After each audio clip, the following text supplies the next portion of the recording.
y es un gusto recibirlo. Hoy viene con nosotros Marcelo Bisoño, director técnico del Instituto Nacional de Estadística. Qué gusto, Marcelo, que estés acá. Buenos días y gracias por la invitación. Para nosotros es como entrar al mundo de los datos estadísticos. Es complejo, tenemos que ver cómo estos datos inciden en nuestra vida cotidiana y en la vida de la sociedad y cómo se proyecta el desarrollo humano de la sociedad. Así que el empleo y el desempleo son un dato clave en ese desarrollo humano. ¿Qué puedes decirnos de este 7%? ¿Qué implica? Bueno, el mercado de trabajo en el año 25, que es lo que estamos mirando en principio, después me gustaría dar una mirada de más largo plazo, se comportó favorablemente para los trabajadores. El desempleo cayó, el empleo, que es la variable más importante, porque el desempleo puede caer aún sin aumentar el empleo. Hay un tema de participación que quizás después podemos elaborar. Pero el empleo subió. Y eso es importante, se ganaron algo así como 18.000 empleos más o menos, y eso no es poca cosa en un mercado como el uruguayo.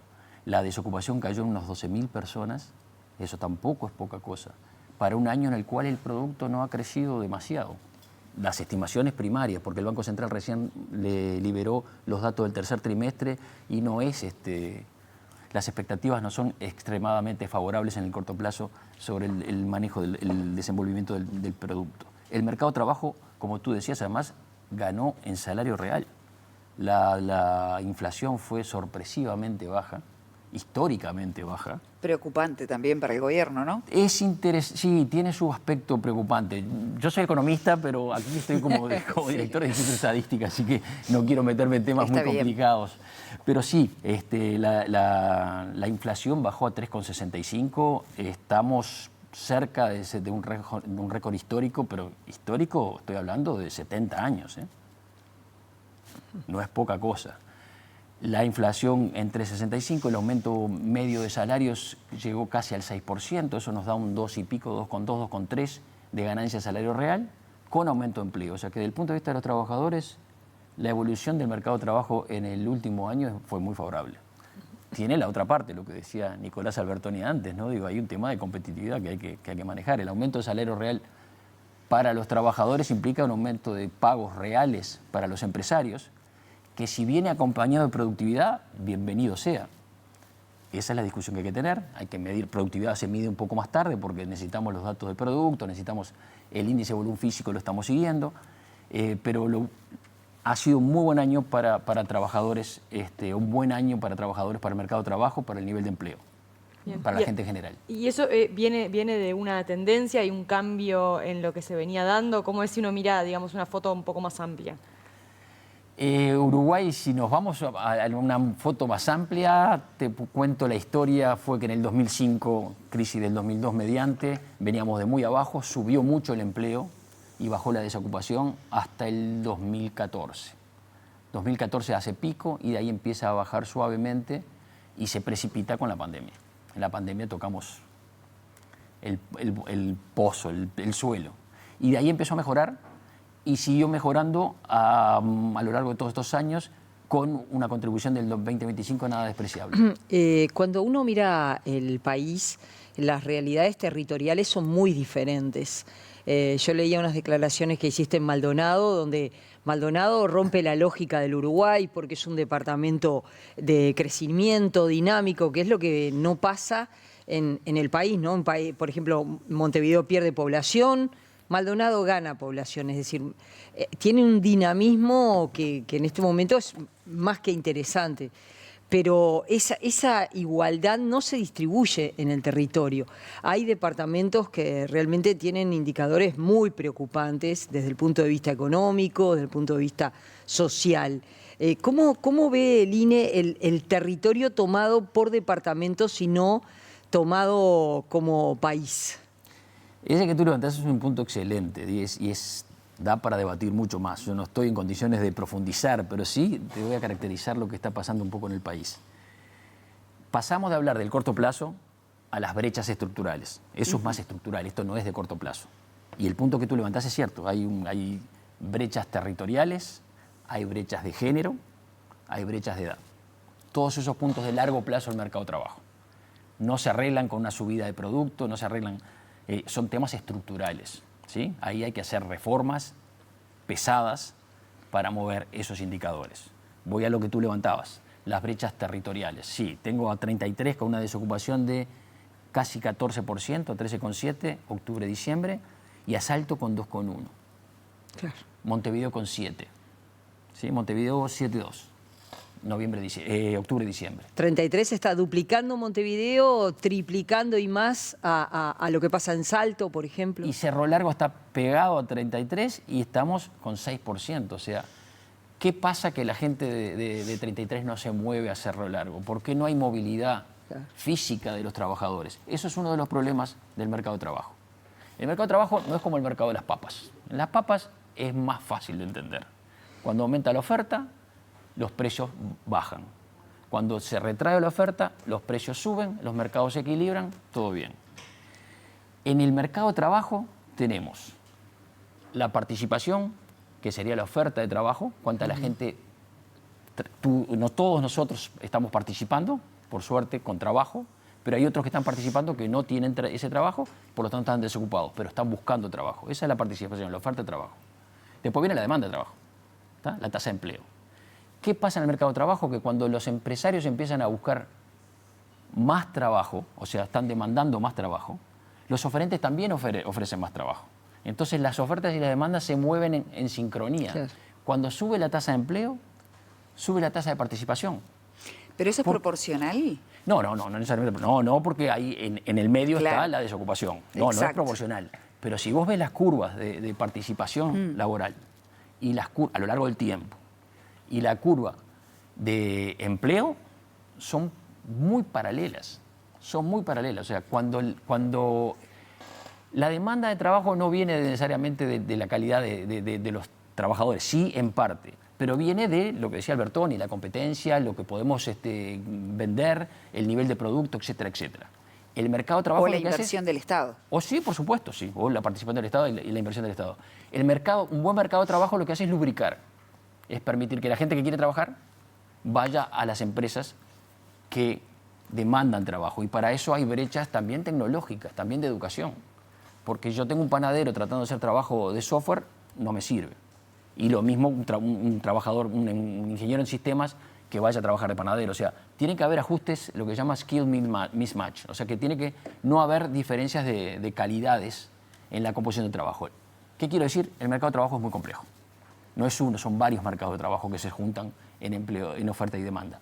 Y a su vez, cuando la demanda de trabajo sube, la gente participa más, porque si yo estoy desocupado y veo que no tengo chance de encontrar trabajo, no participo, no voy a buscar trabajo. Claro. Pero cuando veo que se empieza a reactivar la economía, entonces empiezo a participar. Por eso que no suben en paralelo, ¿sí? La oferta y la demanda se mueven juntas, pero el diferencial es la tasa de desempleo. Claro, los datos te permiten, bueno, ni que hablar que diseñar políticas. ¿Qué acciones hay que tomar, por ejemplo, en el departamento de 33 para bajar estos números que están duplicando la media nacional?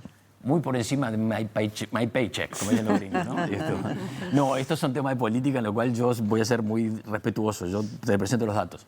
Te digo lo que en estándar se da cuando hay diferencias territoriales. Ahí hay un tema de brokering, hay un tema de que la gente de 33 entienda dónde están los trabajos que se buscan en Cerro Largo, por ejemplo. Hay un tema de facilidad de mercado de viviendas. O sea, si yo me tengo que ir de un lado al otro, necesito, por ejemplo, alquilar fácilmente. Hay un montón de ese tipo de temas. O movilidad. Sí, movilidad física, sí, claro. Movilidad física. También hay, y en otra área, cuando hay diferencias de habilidades, lo que tengo que entrenar a la gente que no tiene las habilidades correctas, que está buscando trabajo sin las habilidades correctas, para que pueda ofrecer la calidad de trabajo que necesitan los empresarios. Entrenamiento. Más largo plazo, educación. Hubo un presidente acá que decía educación, educación, educación. La educación es vital para producir la fuerza laboral que el mercado demanda y estar continuamente ajustando eso. Los niveles de educación nuestros tienen problemas. La graduación a nivel de secundaria tiene problemas. O sea que eso... Pero son cosas de largo plazo, no son de corto plazo. Marcelo, y cuando hablas de la calidad del empleo, ¿qué indicadores tiene el INE hoy para medir eso? Si es que están, digamos, al día o todavía no. Bueno, nosotros tenemos calidad de empleo per se, no lo monitoreamos. Monitoreamos formalidad, y eso sí. La formalidad que fue un proceso que se mejoró muchísimo en Uruguay, particularmente del año 2005 al 2014, muchísimo. ¿Sí? Es uno de los índices. ¿Cuál es el nivel hoy de informalidad? La formalidad, no tengo el número, te lo puedo buscar por acá, pero ha venido mejorando y ha venido mejorando. Este año creció mucho. La formalidad en este año creció mucho. El año 2004 fue aumento de empleo sin aumento de formalidad. Sí te puedo decir que 2/3 partes de la ganancia de empleo del 2025 fueron empleos formales. Y eso es un buen número. Es un buen número. Pero voy de vuelta a tu pregunta. Hay brechas territoriales, hay brechas de género. La participación femenina es mucho menor que la masculina. La tasa de desempleo femenina es bastante mayor que la masculina. ¿Sí? Y ahí que tenés que hacer, tratar de que las mujeres participen, pero las mujeres no dejan de participar porque no les guste trabajar, porque tienen que cuidar niños, tienen que cuidar a ancianos. Hay un montón de tareas dentro del hogar porque no tienen guarderías muchas veces. ¿Sí? Hay un montón de temas que son complicados, son de largo plazo, que favorecen la participación femenina. Los cuidados, ni que hablar. Los cuidados es un tema. También hay tema de capacitación, igual que en los hombres, pero además tienen todos esos temas que los hombres tienen menos. Nosotros estamos monitoreando las tareas dentro del hogar y por suerte en el último año los hombres han participado más en el esfuerzo dentro del hogar. Igual la brecha es significativa. Y la otra brecha es la de edad. La tasa de desocupación juvenil es muy alta en Uruguay, es muy alta. Siempre es más alta en todos lados que en el resto, ¿sí? Y acá hay que tener cuidado porque yo fui estudiante, o sea que cuando era estudiante, si conseguía el trabajo ideal o muy bueno, me iba a trabajar, pero si no seguía estudiando, tiene un costo muy alto dejar de estudiar o sacrificar horas de estudio. Entonces la participación de los jóvenes es un poco más, con requisitos más altos que la de una persona que tiene un hogar que mantener. ¿Pero eso tiene que ver con que no hay ofertas acordes para... O sea, ¿no los están pidiendo los jóvenes? ¿O es que los jóvenes no están interesados en las oportunidades laborales que aparecen hoy en día? Ambas cosas. Ambas cosas, sí. Como te dije, los jóvenes son más exigentes en el sentido que tienen mucho que perder, dejar de trabajar o sacrificar horas, pero no encuentran posibilidad de trabajo que se acuerden a eso. Ahí tenemos también horarios partidos, hay un montón de temas en los cuales los jóvenes se pueden adecuar más al mercado de trabajo y evidentemente por la prueba de las tasas de desocupación, y las tasas de desocupación juveniles son bastante altas. A ver, también duplican y hasta triplican la media nacional. Sin lugar a dudas, sí. Tasa de desempleo. La actividad es más baja, pero la tasa de desempleo, sí, más que duplica la desempleo. Acá tengo. 24,3% es la tasa de 14 a 24 años. 24,3. Y la de 55 a 64 es 2,7. 45 a 64 es 3,5. De 3,5 a 24. ¿Sí? La diferencia es muy fuerte. Hace un tiempo hablábamos con el director de la Oficina Nacional de Servicio Civil y él planteaba justamente la dificultad que están teniendo para atraer jóvenes, incluso siendo llamados, en los que terminan abandonando en la mitad de camino porque no les parece seductor, por ejemplo, trabajar para el Estado. Bueno, ese es otro de los temas. Aunque se le ofrezca desde el Estado, digamos, bueno, queremos atraer jóvenes, no le están encontrando la vuelta para captarlos. Como te dije, la participación de jóvenes es mucho más selectiva. Y tiene lógica, nosotros estudiamos y cuando estudiábamos, ya te digo, sacrificar horas de estudio tiene un costo per se. Y bueno, capaz que los salarios hoy por hoy no están a la altura de esas expectativas. Hay un tema de expectativas sin lugar a dudas. ¿Y qué oportunidades aparecen a partir de mirar los datos con respecto al empleo o desempleo en función de nuevas actividades o posibles nichos que pueden convertirse en más competitivos? Bueno, ahí el tema tecnológico, más que para crear trabajo, mi preocupación es la destrucción de trabajo. La inteligencia artificial es algo que todavía tenemos que ver. Yo cuando lo uso, una tarea que me lleva 6 horas, lo bajo a 1 hora y media. ¿Sí? Ustedes lo usarán muchísimo porque este es un medio particularmente importante. No quiere decir que da un producto final, pero el trabajo de base, de buscar información, sí. Donde yo tengo que escribir unos términos de referencia para un muestrista y yo uso inteligencia artificial. ¿Con eso no resuelvo nada? No, pero acorto mi trabajo en 70%. Entonces, el tema de inteligencia artificial es un tema que está amenazando, o sea, que empieza a ser un tema muy importante. Hasta las empresas tecnológicas dicen que están dejando sin trabajo a sus propios trabajadores. Nos pasó recientemente aquí en el Uruguay. Que una cosa que nos planteaban algunos analistas que estuvieron hablando del tema, que es el primer escalón, el que está siendo afectado ahora, ¿no? Que está siendo sustituido. ¿Qué incidencia puede tener eso a corto plazo en Uruguay? No, de vuelta, por encima de mi nivel de pago esto. Es una pregunta demasiado difícil para mí. Pero la inteligencia artificial, además, ojo, está cambiando día a día. Sí, lo que hacían los motores de inteligencia artificial hace un año, hoy lo hacen muchísimo, pero sustancialmente menor. Hablan de revoluciones en margen de un año. O sea que a dónde vamos no está muy claro. El efecto laboral, lo que tú decías, o sea, nosotros pensábamos, la gente que trabajaba en economía del trabajo, que la robótica iba a sustituir lo que se llaman, los que giran las hamburguesas en McDonald's, ¿sí? Nadie pensó que iba a sustituir a los programadores. Hoy la inteligencia artificial ataca ese tipo de trabajos. Yo cuando que hasta hace muy poco si era programador, o sea, tenía seguro trabajo, empleo pleno. Tenía seguro el futuro. Yo me acuerdo de haber tomado cursos hace 3 años de Python y estar trancado con un programa 3 horas porque una comita estaba mal puesta. Claro. 3 horas. Los diseñadores gráficos, por ejemplo, ahora sí, también. Claro. Un decorador de ambientes. Claro. Hoy pongo el código en cualquier motor de inteligencia artificial y ya me hace el 80% del programa. Después lo voy mirando y haciendo cosas. Y si tengo un problema, que se me tranca el programa, lo pongo y me lo corrige. Estamos hablando de horas de ahorro.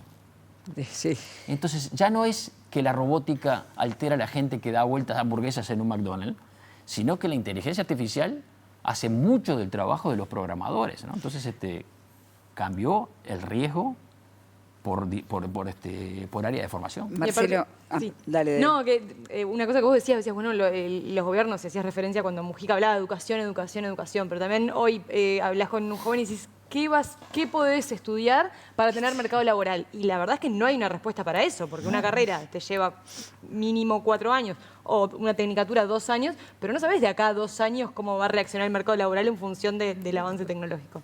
Totalmente de acuerdo. Creo que esto es para hablar a un experto en educación, pero sí, no claro. Conmigo. Pero sí, la educación va a tener que adaptarse a que la inteligencia artificial y la Internet te hacen un montón, tenés la enciclopedia universal, pero además un buscador de la enciclopedia sumamente activo. Entonces la educación va a tener que cambiar. Ya no se trata de acumular información, se trata de poder utilizar esos instrumentos en forma sumamente creativa. Otra cosa que nos está pasando en el mercado laboral no es solo la injerencia que va a tener, que ya tiene la inteligencia artificial, sino la precarización, que eso ya viene desde hace un tiempo. ¿El INE tiene mecanismos para medir esa precarización, por ejemplo, en el área de los servicios? Nosotros tenemos precarización per se, no. Tenemos, por ejemplo, medimos la cantidad, la gente quiere trabajar determinado número de horas y no llega a conseguir las horas que desea. Eso lo medimos, ¿sí? Pero no, precarización, medimos informalidad. Claro. Y eso es un proxy de precarización, no es lo mismo. Y en la línea estadística, digamos, ¿cómo ha avanzado o retrocedido la informalidad, según estos últimos datos? Estos datos dan una evolución positiva de la informalidad, el último año, ¿sí? Y eso no es poca cosa, porque la diferencia entre trabajo formal y un informal para el empleador es diferente en costo. O sea que en ese sentido, son trabajos de calidad. 2/3 partes del aumento del empleo, como dije, fue trabajo formal. Y eso te da a entender, y es un muy buen proxy, de que son trabajos, por lo menos que tienen la cobertura social, ¿no? Entonces, son trabajos de calidad. ¿No? Un empleador, cuando gasta esa plata, es porque está queriendo un insumo de obtener un producto del empleado que sea potente para Cuando él. definís trabajo de calidad, la variable que manejas es esa, la formalización. Sí. ¿Y no se cruza con el ingreso? Lo que pasa es que el ingreso depende, no lo cruzamos con el ingreso porque las categorías son muy distintas. No podés poner en una misma bolsa un panadero que un técnico en software, pero el salario, lo que sí medimos son el agregado, el salario real subió. ¿Sí? Y subió más de un 2%, que no es poca cosa en este contexto. 2.2, ¿da? 2.3, sí, 2.3. ¿Cómo le fue al instituto con el presupuesto? porque... Eso es un golpe por debajo del cinturón. No, digo porque, por ejemplo... ¿El presupuesto? Sí. ¿O la no, pregunta? la pregunta. Porque A nadie le fue bien. Así en septiembre había, había una información que decía que había encuestas claves, en este caso en materia de seguridad, y que era necesario financiarlas, lo que hace a la encuesta de victimización para ir efectivamente ajustando mucho más datos que son hipersensibles, Sí. como son los vinculados con la seguridad, pero que requería recursos adicionales para el Instituto Nacional de Estadística. ¿Cómo le ha ido al instituto? Yo fui 15 años funcionario del Ministerio de Economía. Cuando estaba en Washington, trabajé para el Banco Mundial y para el BID, representando a Uruguay en ambos directorios. O sea que era dependiente de los ministros de Economía, ¿sí? O sea que trabajaba para el Ministerio de Economía, en definitiva. Así que soy sensible a los problemas de presupuesto. Nadie obtuvo en el presupuesto lo que quería. O sea, todos obtuvimos menos porque había menos espacio. Habiendo dicho eso, lo de victimización es uno de los temas que yo creo que se va a corregir. O sea, no está muerto en absoluto. O sea, la encuesta iba a salir a campo en el 2027, estamos con tiempo. Este año habría que empezar a definir, las encuestas son de trabajo largo. Creemos que esa plata va a estar. Y además he oído hace poco en la Cámara de Diputados y en la de Senadores, cuando interpelaron al ministro del Interior, demandas de que esa encuesta tiene que salir a campo, tiene que hacerse. Y bueno, el Ministerio de Economía está seguramente oyendo ese tipo de cosas. Yo creo que esa encuesta va a salir. Los recursos del INE no han sido... A mí me hubiera gustado reestructurar el INE. Tiene muchas cosas estructurales que cambiar. Por ejemplo... Por ejemplo, el número de empleados. Por ejemplo, la adaptabilidad de los empleados. Por ejemplo, que haya un consejo directivo por encima del director. Yo tengo muy poco poder en el manejo de recursos humanos porque cualquier gerente en el sector público tiene poco poder con respecto a sus empleados en el sector público. ¿Sí? Mi visión Pero cuando hablas viniendo... de cantidad, ¿hablas de disminuir la plantilla, de aumentar No, la aumentar plantilla? la plantilla. Aumentar. El INE necesita más gente, el INE necesita expandir el área de actividad, el INE necesita más muestras en la encuesta continua de hogares. Claro. Porque para medir la territorialidad, la desocupación, necesitamos estar seguros que en 33 está bien medida, que tenemos el número de casos suficientes. A nivel nacional lo tenemos. Cuando uno baja los ámbitos, necesitan asegurarse que los tamaños muestrales son suficientes para cubrir un territorio más pequeño. Artigas, Cerro Largo, etcétera, etcétera. Entonces, desde ese punto de vista, necesitamos más recursos. Todo el mundo necesita más recursos, siempre. Yo espero, no sé, hemos venido ajustando con los pocos recursos que nos han dado. Acá en Uruguay existe un muy mal mecanismo que nosotros usamos a nuestro favor, que es el pase en comisión. Yo soy un crítico atroz del pase en comisión, porque lo que yo gano se lo saco a otro. Pero bueno, a mí me dijeron, maneja esto, y yo empecé a buscar pases en comisión por todos lados. Estamos un poco mejor, el presupuesto nos mejoró, ni cerca de lo que esperábamos, pero el presupuesto nos mejoró la situación anterior. Es difícil. Cuando uno está en el Ministerio de Economía, que financia un centro de quemados o financia una encuesta de victimización. Claro. Son decisiones muy difíciles. Claro, pero tenemos que hacer... Sí, claro. Tenemos que cerrar esta entrevista porque nos tenemos que ir a una pausa, Marcelo, pero estamos en un periodo de relativización de todo, y capaz que eso es bueno per se. Empezar a relativizar, a tener opiniones críticas, a tomar la evidencia de distintas perspectivas. La otra vez escuchábamos a Diego Sanjurjo, el gerente del área de estadísticas del Ministerio del Interior, presentando los datos oficiales. Y automáticamente se reproduce un loop que en nuestro país siempre sucede, que es que oposición dice que no se cree en los datos que presentan los ministerios o que presenta el Estado.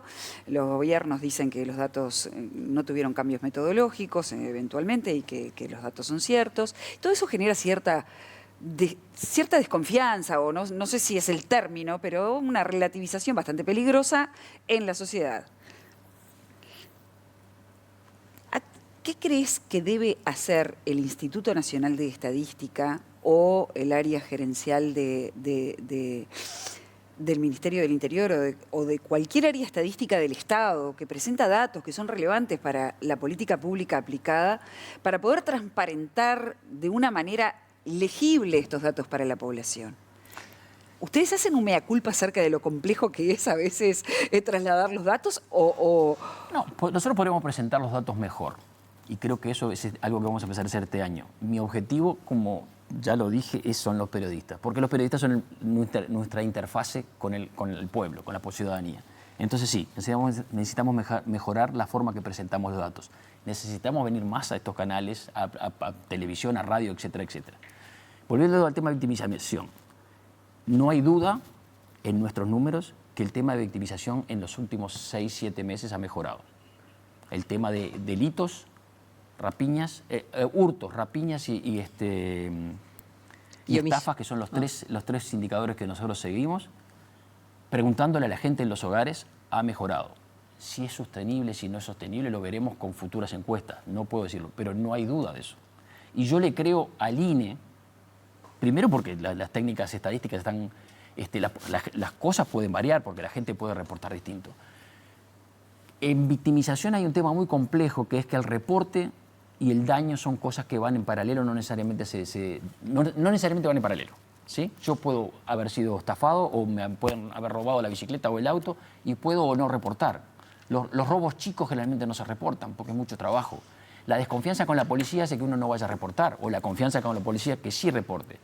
Pero la encuesta de hogar, ahí le voy a una persona y le pregunto, ¿usted lo robaron en los últimos 3 meses?